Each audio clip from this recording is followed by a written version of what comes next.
Bienvenidos a Cornerstone Casa de Dios. Esperamos que el siguiente mensaje sea de bendición para tu vida y tu familia. Y recuerda, provocamos gozo en el cielo al hacer discípulos en la tierra. Bendiciones para cada uno de ustedes. Vamos a recordar nuestra frase. ¿Se acuerdan de nuestra frase de este año? A ver, otra vez. 1, 2, 3. Mira, al final de cuentas, ya casi terminando el año, sí se la aventaron, qué bárbaros. Pero así con gozo. 1, 2, 3. Ok, entonces el sábado tenemos que provocar ¿qué? Gozo. Pero también tenemos que ¿qué? Cuidar a los que vengan. Eso es bien importante. Ver por ellos. ¿Sale? Mis hermanos, tenemos cosas buenas como iglesia. Muy buenas. Pero tenemos otras que tenemos que corregir y echarle más ganas. Quiero leerle esto porque esto nos va a ayudar a lo que le voy a compartir el día de hoy. Hoy cierro esta serie de los beneficios del reino de Dios. Hemos aprendido varias cosas de nosotros, qué es lo que produce la gracia, la misericordia, el perdón de pecados hacia nuestra vida. Y quiero compartirle esto. Este estudio lo hizo un personaje, el doctor, no sé cómo se pronuncia. A ver, mi hermano Saudi, ven. Tú que sabes inglés. Ese es el nombre. Hammond. Hammond. Ahí está. No, ando con todo. Nada más me falta practicar. Es que el 2% que no sé de inglés, ese era que pusieron. Y dan un estudio sobre los musulmanes. Y esto me llamó mucho la atención. Y va a decir, ¿qué tiene que ver con esto? Pero tiene mucho que ver. Así es como funcionan los musulmanes, ¿eh? Cuando la población musulmana se mantenga por debajo del 2% en un país, se les verá principalmente como una minoría, amantes de la paz y no como una amenaza para los demás ciudadanos. Ahorita eso está en Estados Unidos, Austria, Canadá, China, Italia y Noruega.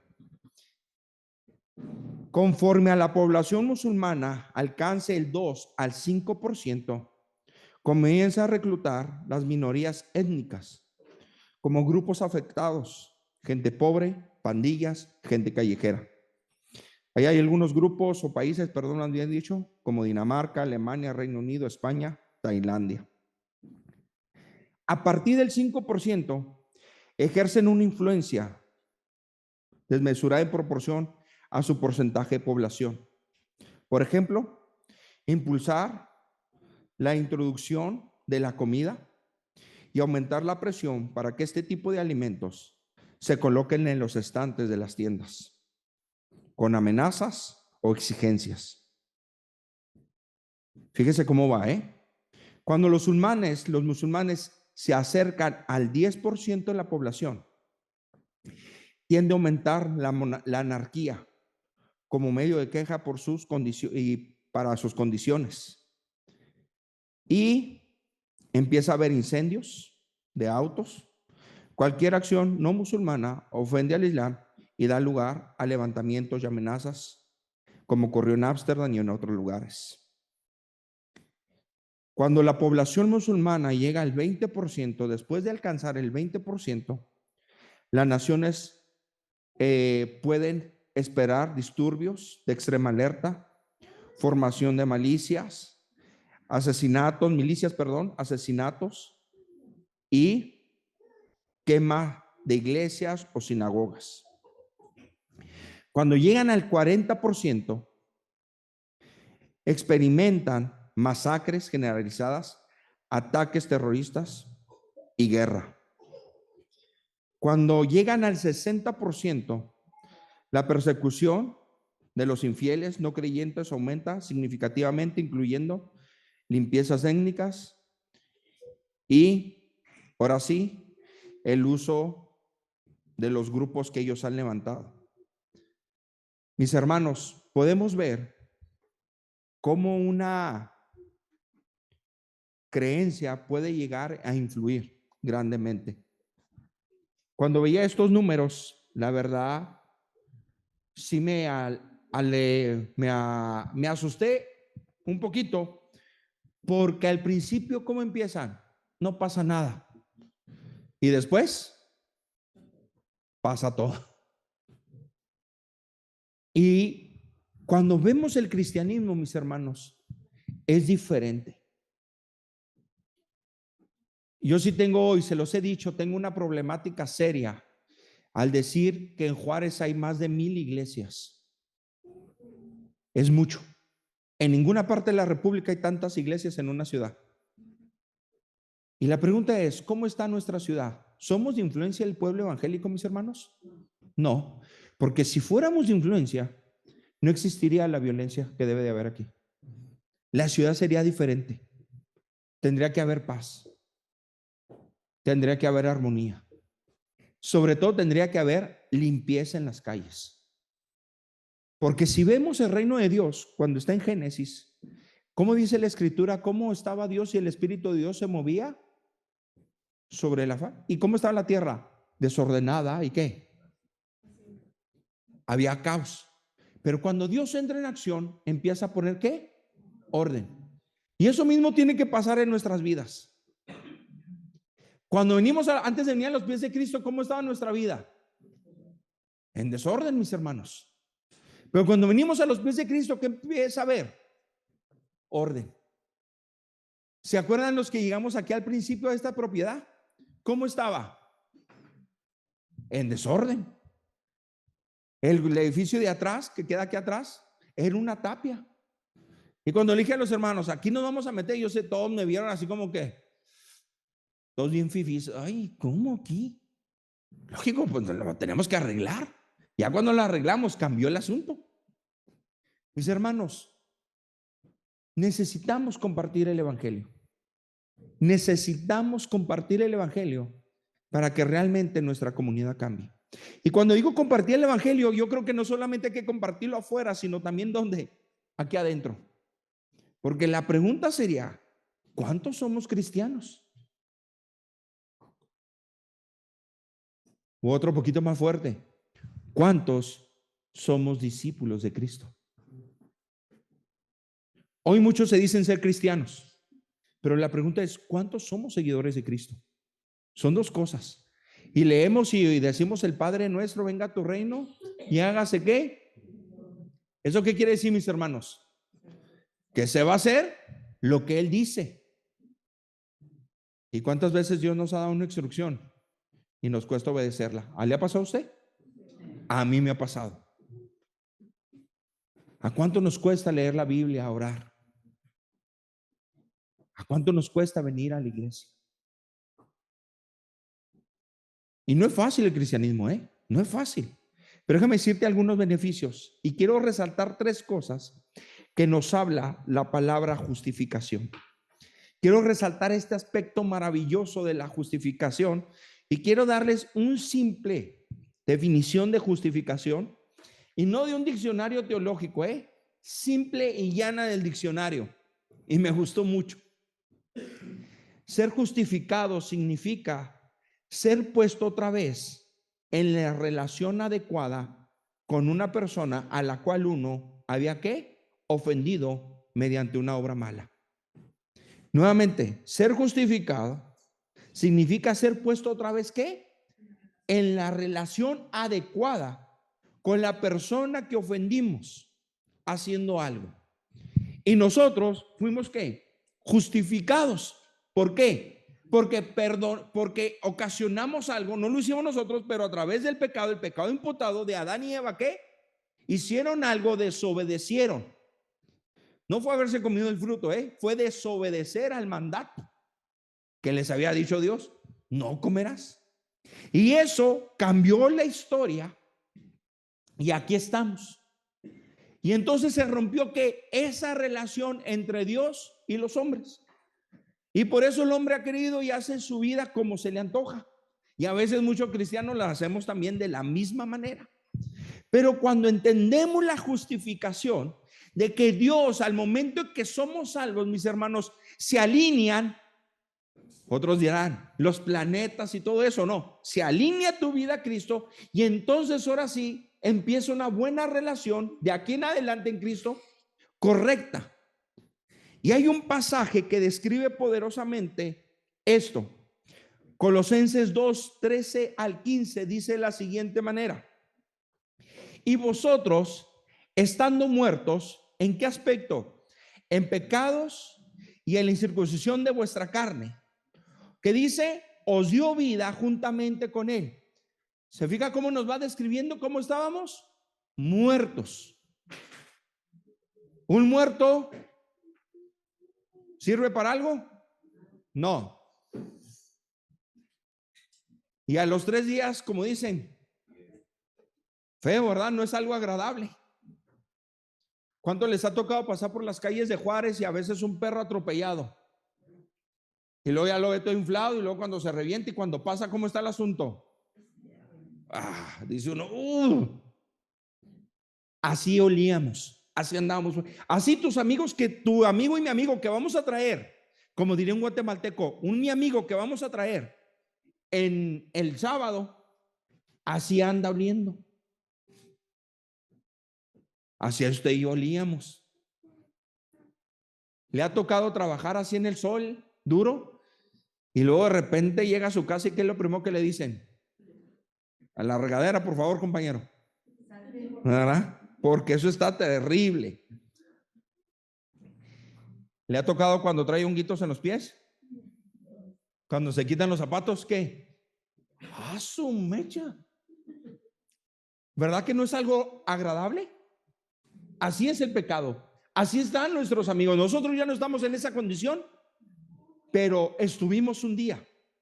Dice, nos dio vida juntamente con él, perdonándonos todos los pecados. ¿Cuántos pecados nos perdonó?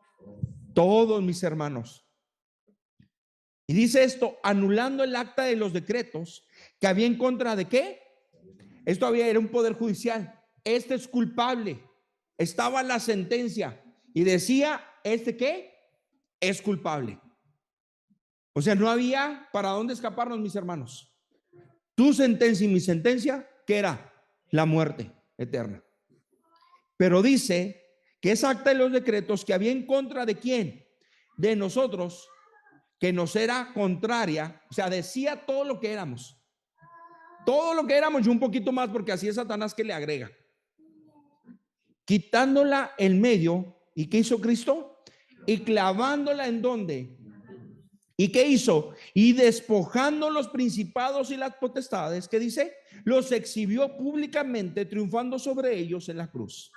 Hay una escena maravillosa. ¿Cuántos han visto a Narnia? La película de Narnia. ¿Quién le ha tocado? No sé si es la 1, ¿verdad? ¿Cuántas hay? ¿2 o 1? 3. Su mecha. Bueno, ¿dónde lo matan? Al león. En la 1. Qué bárbaro, parece que estamos cagando gestos. Muy bien. Está bien. En la 1. ¿Se acuerdan qué pasa en la 1? Que uno de los niños se mete donde no se tenía que ¿qué? Y llega este personaje, porque era la bruja, y entonces tiene un diálogo ¿con quién? Con el león. Y sale la bruja ¿qué? Es todo esa película es todo un tipo de Cristo, lo que pasó en la cruz. ¿Cómo sale la bruja? Feliz.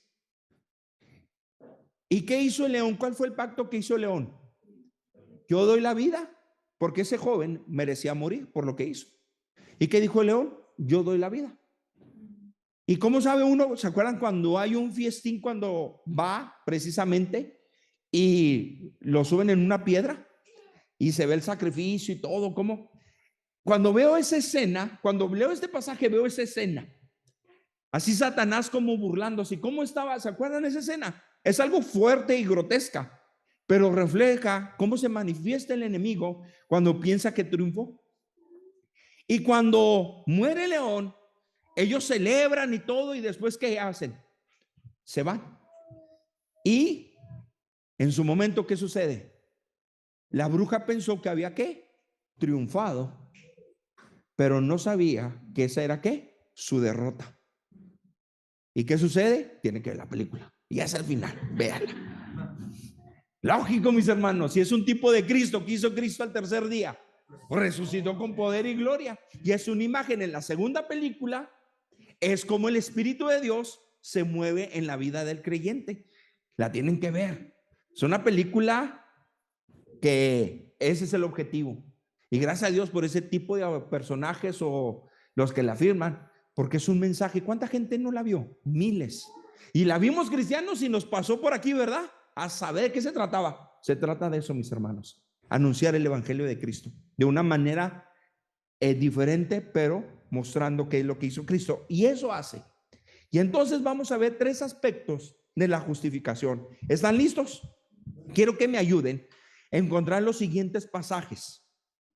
Esto me va a ayudar mucho porque quiero resaltar 3 aspectos de la justificación. ¿Qué hace la justificación? Tiene 3 elementos fundamentales en nuestra vida que a veces no los disfrutamos.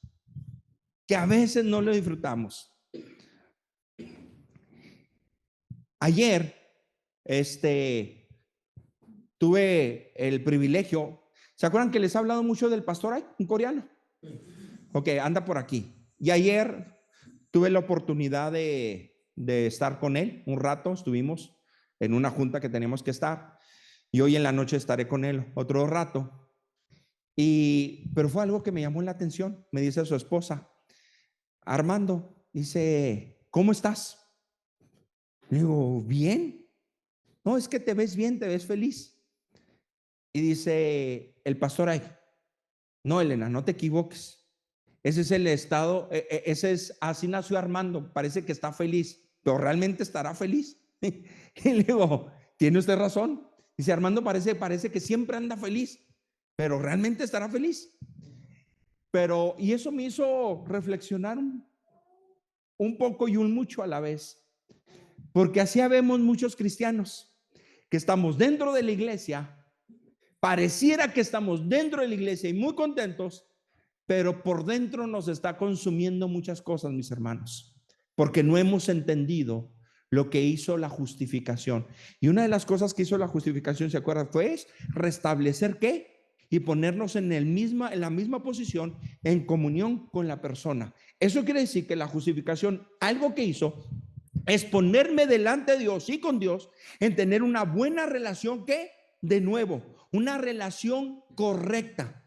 Y entonces, si tengo una relación correcta, las cosas tienen que ser derechas. No pasa nada. Pero cuando no entendemos eso, nos cuesta tener una relación con Dios. Y a lo mejor es porque no hemos entendido la justificación. Cuando diga esgrima, ustedes, y el primero que lo encuentre, párese y lo lee. Eso, ahí va. Romanos 5:1. Justificados pues por la fe tenemos paz para con Dios por medio de nuestro Señor Jesucristo. Eso, muy bien. Justificados pues, ¿qué? Por la fe, ¿qué dice? Tenemos paz. ¿Por medio de quién? Bien interesante. Una de las cosas que hace, justificados pues por la fe, tenemos paz.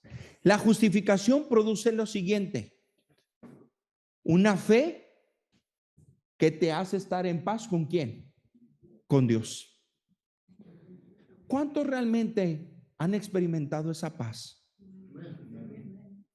Hoy en la mañana, platicando un ratito con el pastor Legarreta, y le pregunté, ¿cómo le fue ayer en el trabajo? Porque consulta los sábados, y por más que lo quiero evangelizar, que ya no consulte los sábados, sigue, ¿verdad? Pero bueno, pero está bien, porque dice, ayer fue un paciente, y pues ya saben que el pastor Legarreta lo suyo es evangelismo, se lo recetó. Y pues como todo, el que tiene el don lo tiene, ¿verdad? ¿Y qué se le hace? Y recibió a Cristo la persona. Pero lo que más me impresionó fue la declaración que ese paciente le hizo al doctor, porque él me la contó y ya les va el chismecito. Dijo, nunca había ido, si la dije mal me dice, nunca había ido a una cita de un doctor y salir tan bien y en paz. Eso hace la justificación, que la gente tenga ¿qué? Paz. Mi hermano, ahora viene, todos cuántos de aquí hemos sido justificados. ¿Cuántos tienen paz? ¿Seguros? Si se quedan sin casa, vamos a tener paz. Si nos quedamos sin carro, vamos a tener paz. Debemos de tener paz. Yo sé que en la crisis está complicado. Hoy le preguntaba a César y Areli, más Areli, ¿y cómo les fue después de 12 años ahora que se les enfermó Román? Ay, pues no es la misma fuerza. Pues no es la misma. ¿Cómo andas, mi hermano César?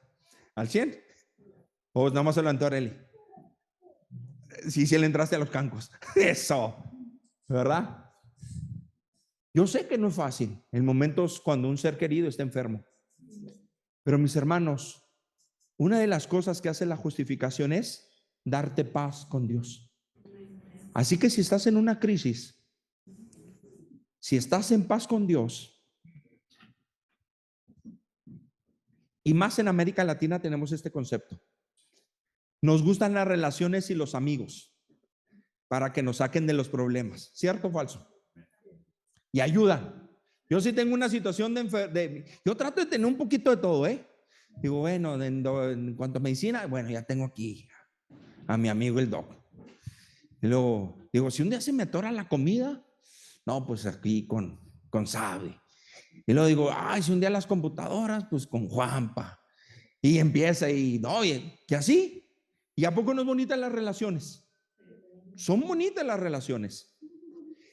Pero ¿qué pasa si yo estoy enojado con el doctor y yo en una situación difícil? ¿Creen que yo voy a tener la seguridad y la tranquilidad de quererme acercar y pedirle ayuda? No. Yo sé que él no me la negaría, lo conozco.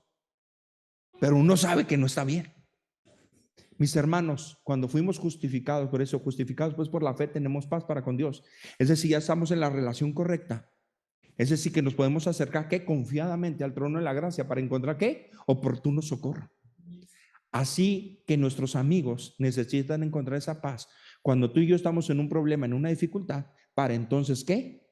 ¿A dónde corremos? Con Dios. Señor, ayúdame. Te necesito. Porque ahora sí mi relación ¿qué? Está bien con el Señor. Recuerde, justificados pues por la fe, tenemos paz. Una de las cosas que hizo la justificación fue darnos paz. Segundo, ¿listos? ¿Ya están listos?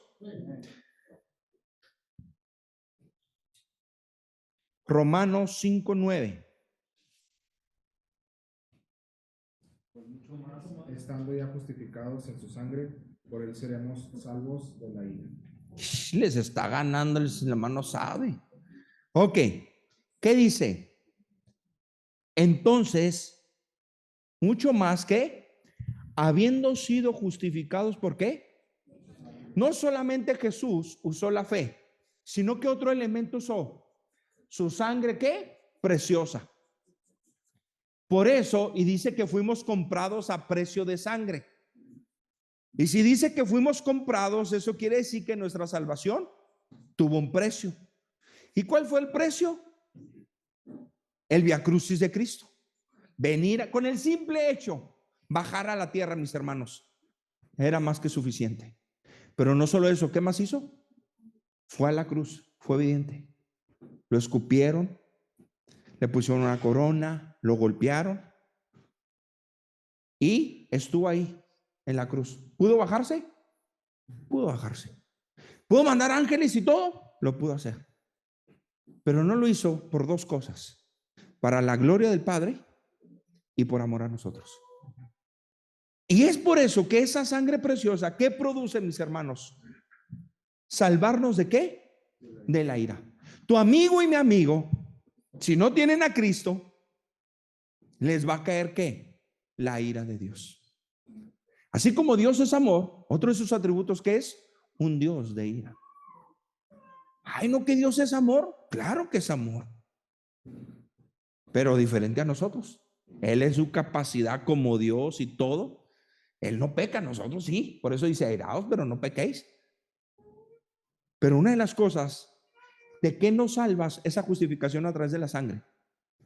De la ira de Dios. El día que Él venga por nosotros, o el día que tú y yo se cierren los ojos en esta tierra, porque dice que va a haber un evento que dice que los muertos en Cristo, ¿qué? Resucitarán primero, y luego nosotros, los que vivimos, seremos arrebatados en las nubes. ¿En qué momento será eso? En un momento que Dios determine en su tiempo.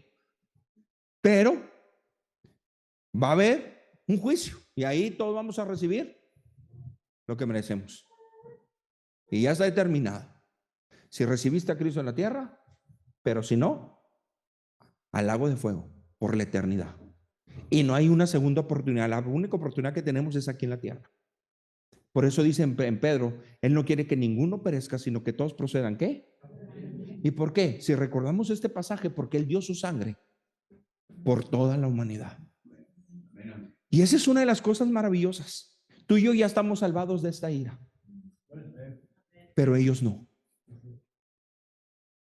Y lógico que no los vamos a traer. Es que Dios quiere, yo quiero que Dios te salve de su ira. No te va a entender, hermano.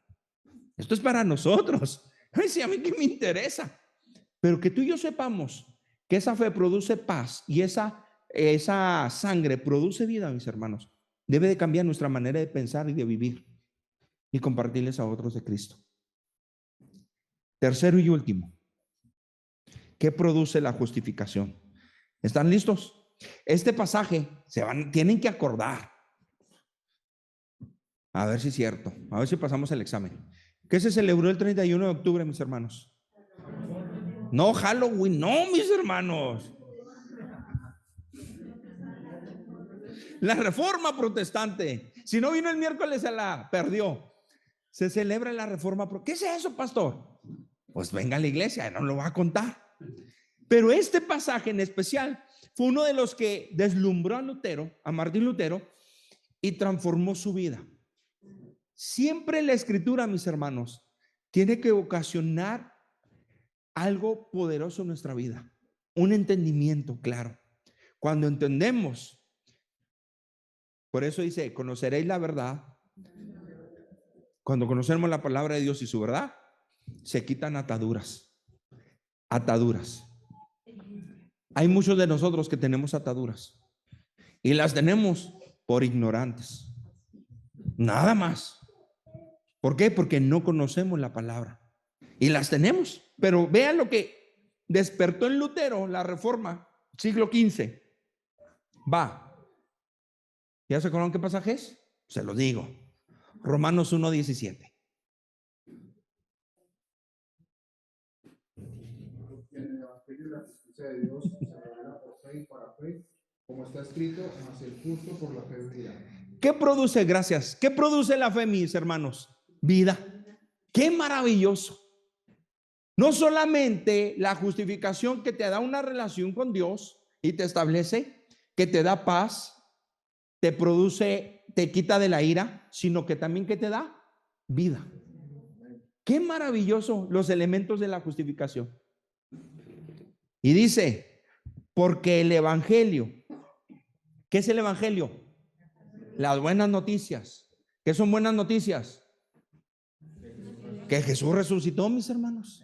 Esa es una excelente noticia. No predicamos a un Dios muerto, sino a un Dios ¿qué? Vivo. Y si predicamos a un Dios vivo, es que tiene ¿qué? Poder. Es el único que ha vencido a la muerte. Si la venció, nosotros, la pregunta, ¿cuántos tienen miedo a morir? No debemos de tener miedo, mis hermanos. Porque la promesa es que un día ¿qué? Vamos a resucitar. Y si tenemos a Cristo, ¿dónde vamos a estar? En el cielo, mis hermanos. ¿Qué garantía? ¿Quién te ofrece ese seguro de vida? Nadie te ofrece ese seguro de vida más que Dios.